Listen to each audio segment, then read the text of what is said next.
नमस्कार मित्रों, मैं हूं अशोक वर्मा। भरोसे का नाम ही है टीवी 20 न्यूज, जो रोज उपलब्ध कराता है ताजा तरीन खबरें।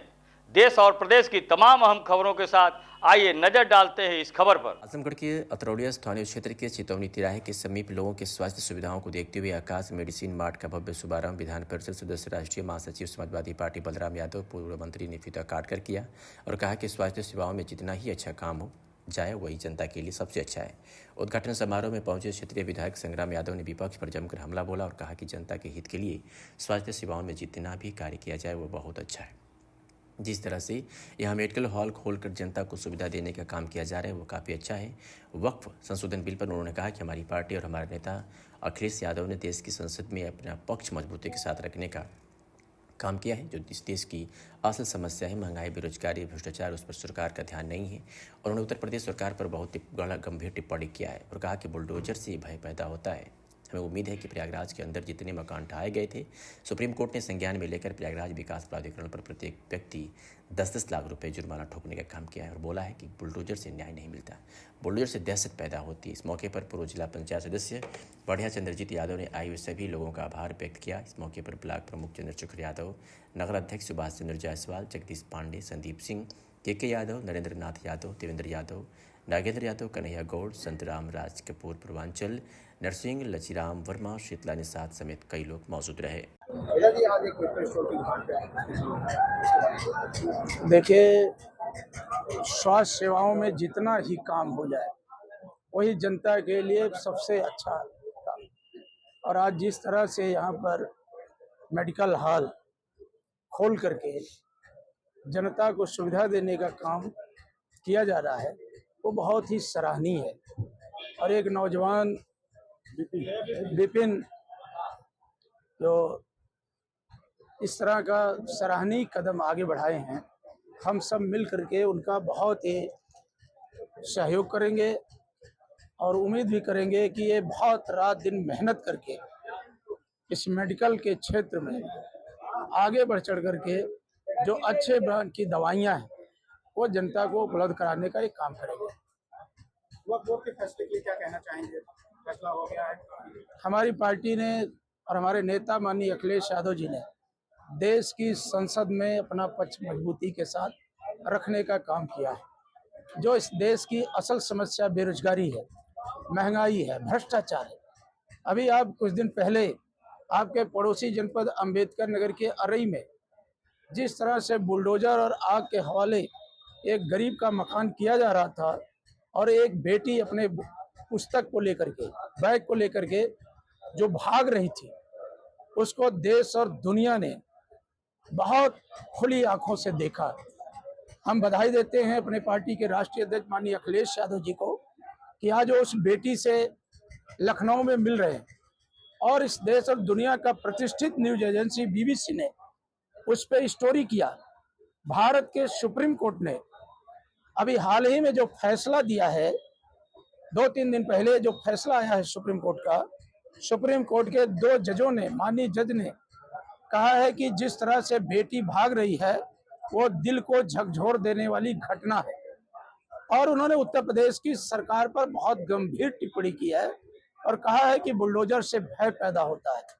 तो हमें उम्मीद है, और अगर आप जागरूकता के साथ पत्रकारिता करते होंगे तो प्रयागराज के अंदर जो लोगों के मकान ढाए गए थे, सुप्रीम कोर्ट ने संज्ञान लेकर के प्रयागराज विकास प्राधिकरण पर एक एक व्यक्ति 10-10 लाख जुर्माना ठोकने का काम किया है और बोला है कि बुलडोजर से न्याय नहीं मिलता है, बुलडोजर से दहशत पैदा होती है।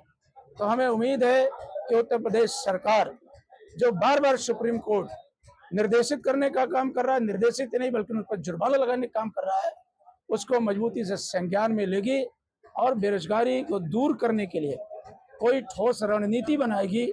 और जिसके कारण जो यहाँ का युवा कुंठित है, हताश और निराश है, आज समय से परीक्षाएं न होने के कारण जो मायूसी है, उस मायूसी को दूर करने का काम उत्तर प्रदेश की सरकार करने का प्रयास करेगी, ऐसा हम उम्मीद रखते हैं। तरवा क्षेत्र में एक अनुसूचित जाति प्रसिद्धि में आप वहाँ पे गए, उसके लिए क्या कहना चाहेंगे? तरवा के अंदर भी माननीय सांसद धर्मेंद्र यादव जी ने देश की संसद में कहा, माननीय अखिलेश यादव जी ने खुद मेरे फोन मोबाइल से उस पीड़ित परिवार और खासकर सनी कुमार के पिताजी से बात किया। हम सब एसपी से मिले, डीएम से भी मिले, और जिस तरह से एक दलित युवक के थाना परिसर में हत्या की गई और उस हत्या को आत्महत्या पे बदलने के लिए वो कहानी किसी के मन में बस नहीं पा रही है। बार बार पुलिस कह रही है कि उसने अपने लोअर के नाड़े से आत्महत्या कर ली।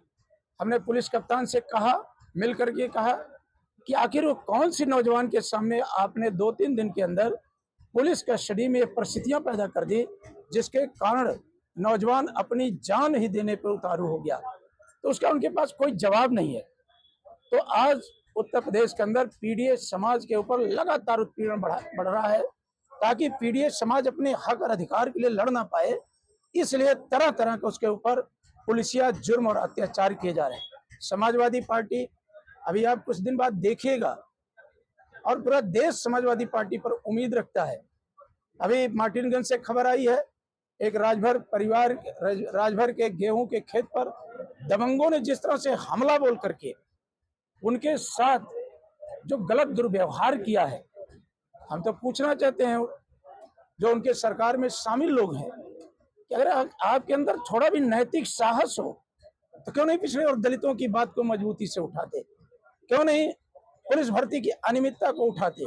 या उत्तर प्रदेश में विगत कई सालों से बेसिक शिक्षा परिषद में कोई वैकेंसी नहीं आ रही है, पुलिस की आई भी बहुत से पद खाली हैं, आउटसोर्सिंग करके पिछड़े दलितों के आरक्षण को खत्म किया जा रहा है, इस पे वो मौन है। तो कहीं ना कहीं ये पूरा समाज देख रहा है, आने वाले दिनों में ऐतिहासिक परिवर्तन होगा। भारतीय जनता पार्टी कहीं आपको दिखाई नहीं देगी। करवा क्षेत्र के परिवार कह रहे हैं कि अभी सीआईडी जांच के लिए, उसके लिए आप क्या करें? हमने तो मांग किया था कि हाई कोर्ट के सिटिंग जज से जांच कराई जाए और जो इसमें दोषी पाया जाए उसके खिलाफ सख्त से सख्त कार्रवाई की जाए और उसे बर्खास्त करके जेल भेजा जाए। अभी पुलिसकर्मी फरार चल रहे हैं। और मैंने इस बात को भी कहा था जो आप कह रहे हैं, तो पुलिस कप्तान ने कहा पुलिस है, उनके लिए मैं टीम कैसे गठित, मैंने कहा तुम्हारे आईपीएस के लिए पुलिस की टीम गठित की गई थी।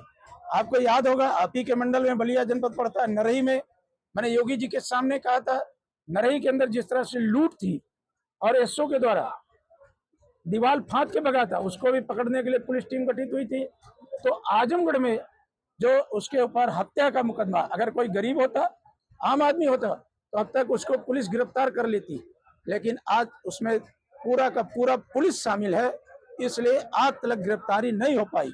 आपके चैनल के माध्यम से हमारा राज्य सरकार से अनुरोध है कि तत्काल जिनके ऊपर एफआईआर है उन्हें गिरफ्तार करके जेल भेजा जाए और पीड़ित परिवार को 1 करोड़ रुपए का मुआवजा दिया जाए। जो उनकी विकलांग बहन है उनको नौकरी दिया जाए, तब जाकर के हमें लगेगा कि